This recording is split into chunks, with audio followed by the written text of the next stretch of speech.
Hello everyone, my name is Andre. I'm a player at the 500 and 1000 limits. Long time no see. Today we'll look at forehands played against fish when we're out of position. These spots come up very often against fish because we can't always manage to get position on them.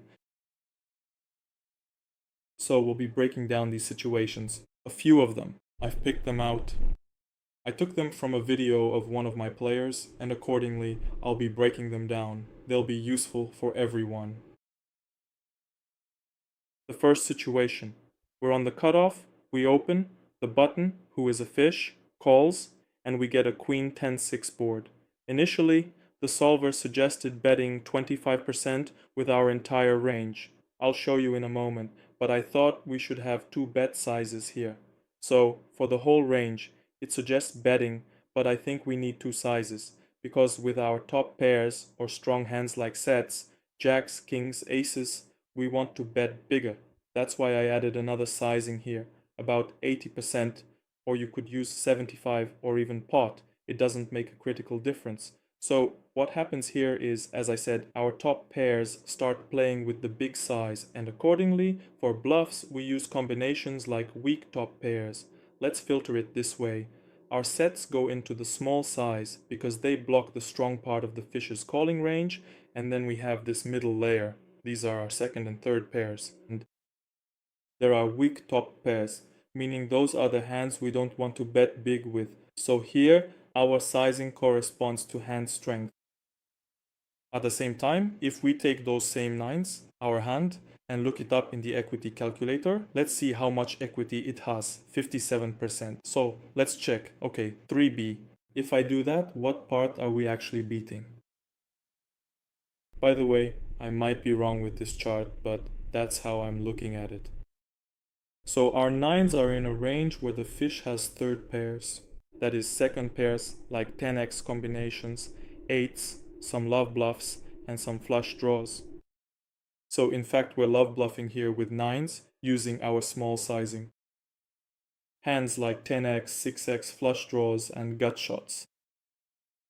So we dominate this part with our nines, and that's why we play them this way.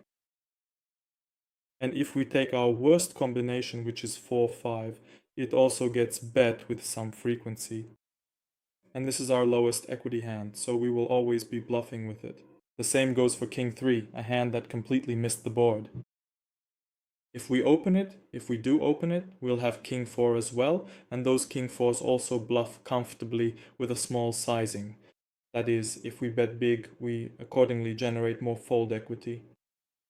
We play against a range that is more understandable to us, and if we bet small, then accordingly let me remove some raises on the turn. On the turn, we will most likely want to continue because the fish is capping their range. He is left with a lot of weak hands which we can either force to fold with our own even weaker hands, or you can value bet them. So I reduced his raise, and I'll see how much he bets when check 2. In general, he'll probably bet more often when check 2. I'm doing everything now because I've already done this before. And in order to show exactly the situation with the sizings, I had to fold everything.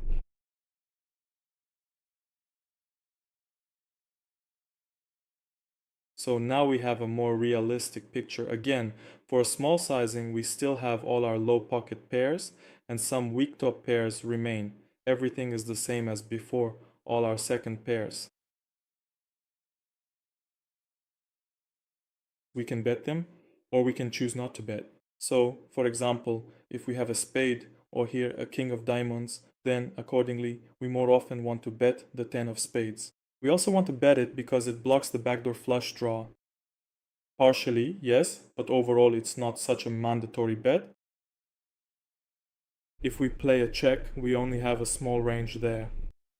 As a rule, the betting range in position against a fish is about 30 to 40%. Here, it will be a bit less, I think, but nothing critical. It's just that kind of board. We start using a specific check-raise sizing with our bottom pairs, set blockers, and actual sets. So we really need to understand that The fish's range is 30%, meaning it's definitely more than 30 out of 4. In my opinion, it could be less, it could be more. It's completely random, but that's roughly what I said, so that's what we're up against.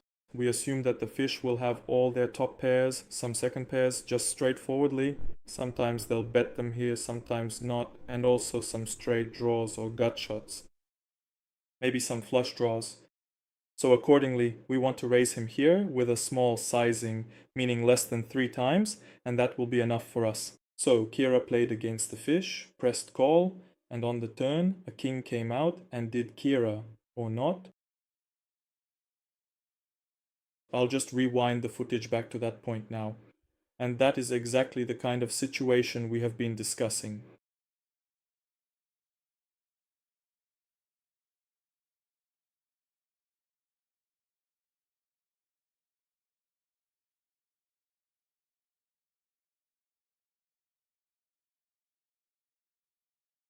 So, a 9 came on the turn, and accordingly, we checked.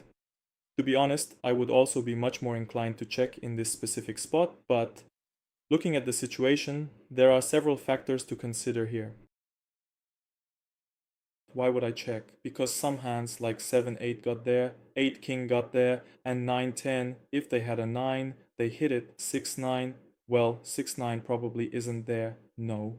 6-9 is also possible, but with a very small weight, meaning it's just a small part of his range. I thought he got stronger, but in fact we can still continue. You see here I blocked the range, I added calls for him, because the solver assumed that the fish would fold hands like King 10, Ace 10, Jack 10, and similar combinations. But in reality that won't happen, so I had to lock it. And accordingly we start value betting with our jacks. So let me put it this way. Jack and higher is our value bet. Moreover, if we look at it, so don't hype it up, don't just fall in love with the spot. But let's look at the range that we beat here. So we have a jack and they are here. And it turns out these wouldn't be, right? So we have a jack, and for the fish, that's a house. Yes, still a jack. This wouldn't really be called that. Maybe not, we beat some hands and some we don't. So we can value bet against a 10 there, plus we block some questionable draws. Well, okay, we don't have much weight here, meaning there won't even be a full combo. Well, they didn't stay with a weak hand, didn't go for a big size, chose a small one, all for the same reasons. But overall, yes, we end up with a pair, plus it's either you or... and accordingly based on ours. But we still have some gut shots, flush draws. Actually, there are 2 of them that hit here, which is a plus both for us and for the fish. But also, there are some back doors, and since the fish has more flush draws, we have to play lighter, and barreling further becomes more reasonable. Here, I made a note about the call reaction. There are still some hands left in the fold range, I'll add them in. I noticed them. So there are some slight bluff raises, but it's not like everything is super aggressive. It's all going according to the solver, but fish don't fold hands like that. Okay, call on the turn, and what was on the river? I forgot.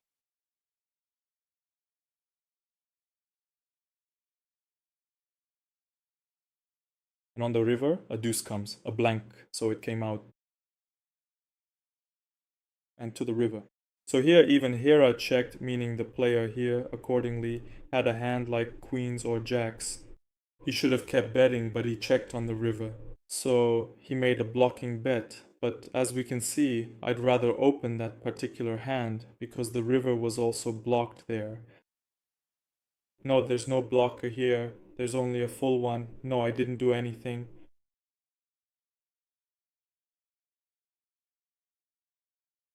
Well, let me block it. It won't take much time now. For example, I assume that yes, he never folds. There are times when he doesn't even bother to fold King 10. Let's leave the rest as is. This is at the all-in size. And so it turns out that the only sizing left for us is all in. If we bet a smaller size, here we get a more realistic picture overall. So it turns out that with Queen Jack, you even have to shove again. And why? Because we get called by worse queens. So here, yes, that is, we get called by worse queens, sometimes even by some tens. And King 10 actually calls as well. Accordingly, here we have two options left, either value bet or check. There shouldn't be anything else. This is with stacks of 45 big blinds. So, let's go in order. First, having two value bet sizes. And I would even quite possibly say for us, you can make a large value bet, and then follow up with a second smaller sizing. This is done so as not to get bet into or bluffed by the fish, in order to effectively generate fold equity, and consequently as a result, to keep a wide range. Second, on the turn, we're not afraid. Against a 34% pre-flop call, we're not afraid. Even if the turn is a scary 9, overall it's very scary here, because a lot of flush combinations have completed and the nuts have changed significantly. And third, if the fish is calling top pairs on the turn, meaning they don't fold them, they call with all of them, in that case we have the right to make a big bet with our medium strength top pairs. In this situation, our medium top pair is KJ, that is Queen Jack, right? Even Queen 9 is still betting here. Let me write it this way: medium top pairs with a medium kicker. So I think these are the notes for this hand. I think we can move on to the next one. In the next situation, again, I locked the range. What exactly did I lock? I just added more pure bluffs to this fish. There are still bluffs here, but at the same time, I set him the main task. This is to bet with top pair, and as a result, our bet became very low. Let me write down this situation. We are on MP versus button. Imagine we are playing in a game with a 100 big blind stack. However, as the hand progressed, it actually turned out to be only 45 big blinds deep. And the community cards on the board are accordingly a 10, an 8, and a 6. And now, at this point, the very first thing that I want to point out is that if we have a fish here, he will just bet blindly. That is, if he has a high enough c-bet, then overall we can choose our own c-bet as such, meaning I remove it, again, on low boards, that is 10 high and lower. Overall we can play from a check here. This is not a mistake, so we can calmly observe the fish's reaction and his bet sizing. And based on that, we then make our decision accordingly. So now I'm going to give him a bigger one. Top pair goes into the bet. I think that's enough.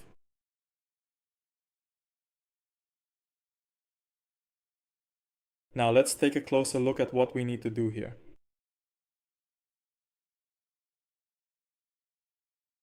So if our fish is betting most of his top pairs, then our reaction should be accordingly.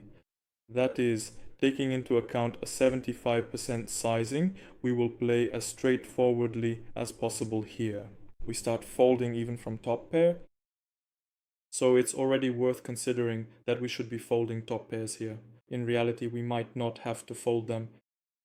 I think here it's still somewhat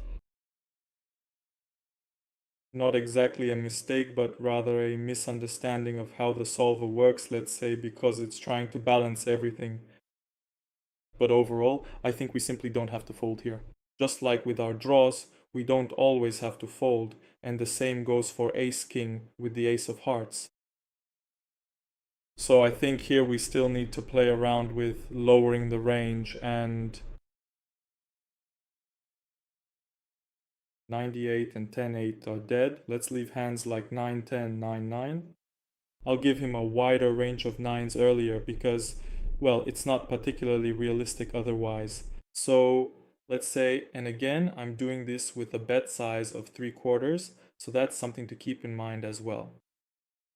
Here, it already suggests that we should play our entire range that hit this board through check raises.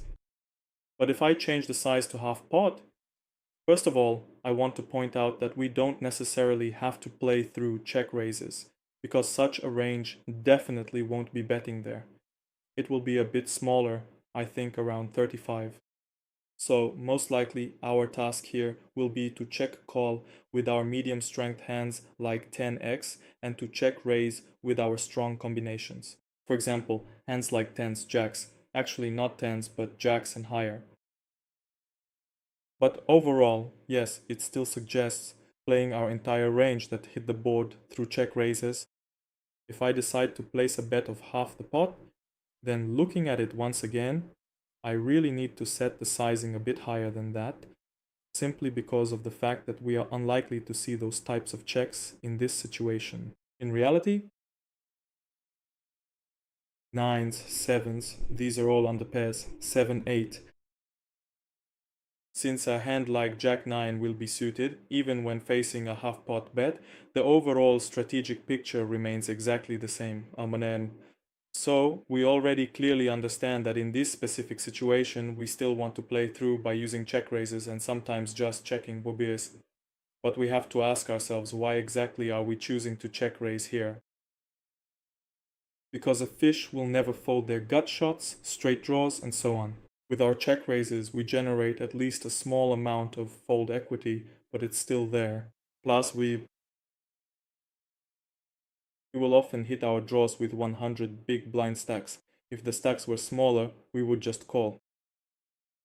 But at the same time, we will hit our draws more often than the fish, and accordingly, we will cooler him.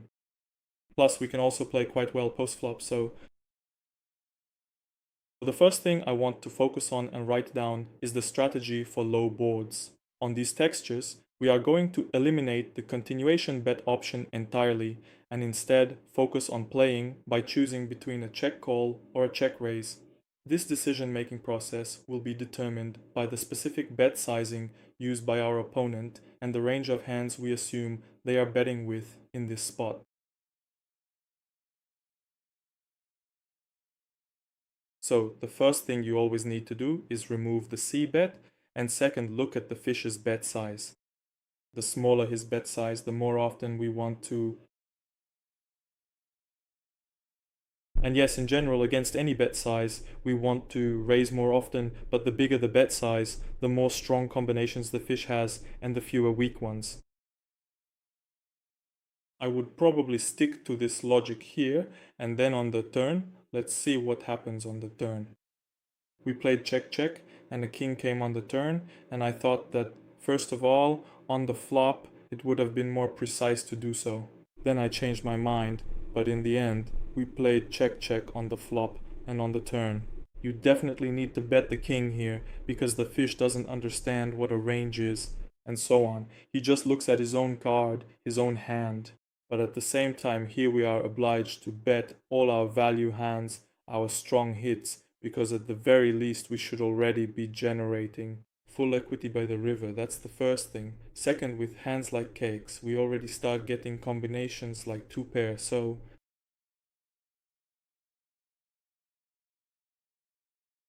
we don't check. After a check, it's mandatory to bet.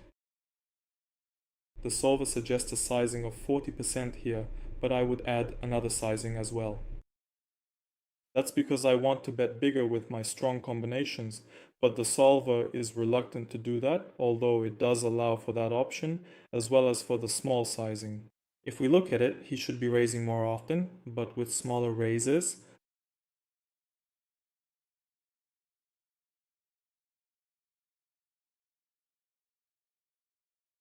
If the raises are a bit smaller, then accordingly, our sizing is also smaller. The larger sizing is chosen more often, but at the same time, you could say the whole range is bet earlier. And here, a fish will almost never use such a sizing. It's a very rare situation for a fish to bet into the pot like that. So this is roughly the picture. Everything we've checked, we can calmly bet all of it, even, I don't know, ace 6 for example, If we just want to keep things simple, so we don't overthink it, we simplify for ourselves. No turn, no check, and we have two sizings. So that would generally be enough to work with. But once again, our hero decided to play by checking, and I don't even know exactly how often he does that. In this situation, we need to narrow his range for him to play a check here. But let's just suppose, okay, that this situation actually happened. We check, the fish also checks, and then on the river, oh wait, we haven't even reached the river yet. Check, fish, bet. That's how it was. I mean, it seems to me there will definitely be more pairs and shock here. Let's go. We'll even assign a range. We'll give him some shots, and there are some pairs. I'll assign those to the fish. There are some hands like pocket tens, and some X's might also start betting because they got scared. Long flight 8. I honestly do not think that this is quite enough for our needs. It is still highly likely that it will never be completely and perfectly accurate in every single detail, but at the very same time, Hirona was playing with a queen piece. Jack was attending school. In this particular spot in the hand, it probably makes a lot of sense for us to also consider adding in some of the club flush draws to our range as well. And the nuts? So I'll give him a bit more, but still, I'll assign it, just to make it a bit more realistic. And that's it, Kara. In our hand, the jack played check call, although in reality, we can see here that it would always be a bet for us. This strategy changed because fish often bets, but at the same time, our jack hand would always be a bet. Because if we take all of our hands, but let's say those that can make a stronger pair, like tens, we should bet. In our case, that's the jack hand. So fish bet, and we played check call. Although in fact this should be a check raise here, but let's see what the reaction should be to fish's raise, and he assumes that only here will Topan ever fold. That's not true. Topan will never fold here. And he'll never fold his 10. But most likely our check raise again. It pretty much stops existing as a bluff, right? So again, going back to the flop. That is, we look at how our range changes. Of course, I made too many blockers, but in reality the situation remains that we're just bluffing. And so we check raise, but we don't call with our houses. Jacks are negative for us, calling is about 0 or even negative EV. So following that same logic, if we happen to have a particularly strong pair on the turn, we can certainly look to play much more aggressively. But in this specific hand, we simply don't have that strength. Check.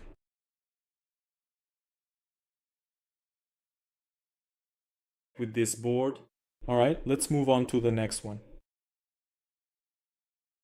Here we have a situation where we're like this with the B. B with the M. P. Fish calls. And for the late position, we have 100 big blind stacks and the board is ace. Roll 6.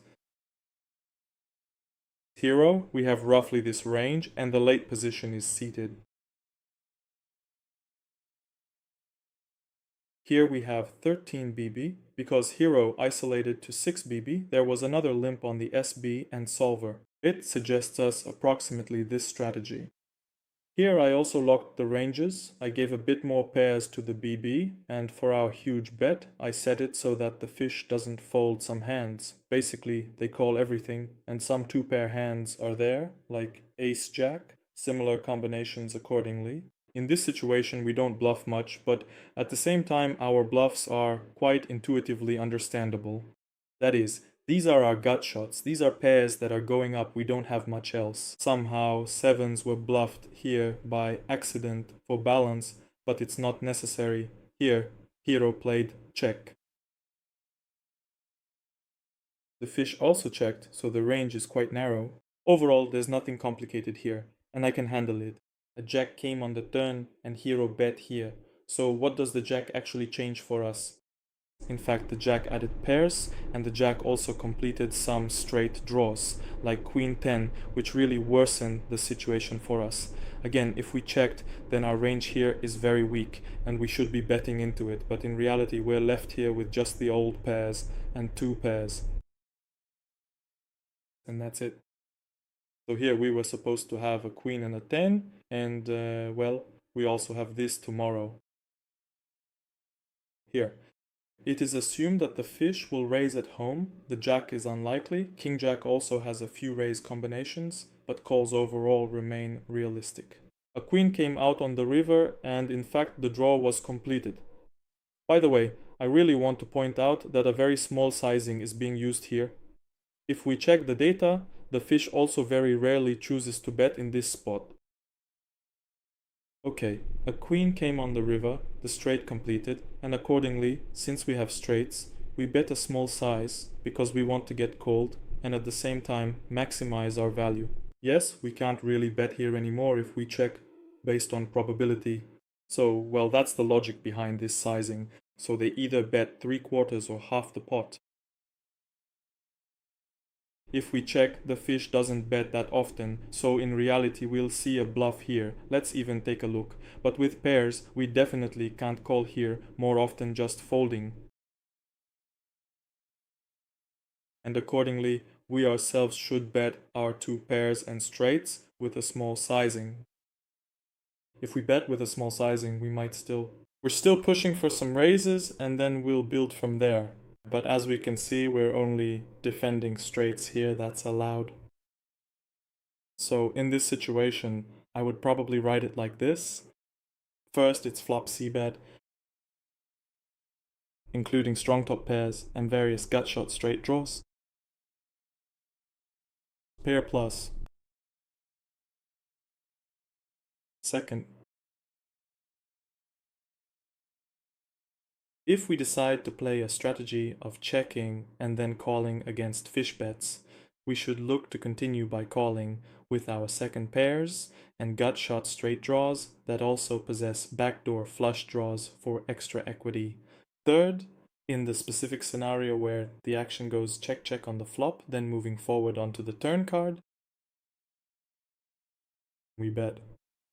I wrote down that we probe with about 25%, I think that's a good way to put it. And accordingly, we observe the fish's reaction. If again it's check check and I have, say, a jack,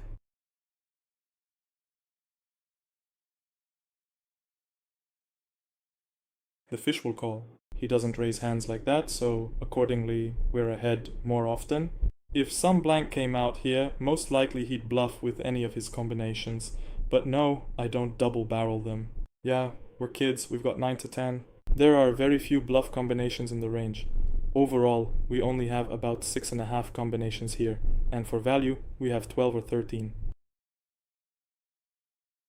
So we can easily bet here with flushes, 10s, even 10-9, but there's no need to get too creative, just 9-10. If we decide to bluff, even with 10s, that's already too much. I would only bluff with 9-10 or sometimes 9, and that's it. So if the pot comes out, in reality, we can only have up to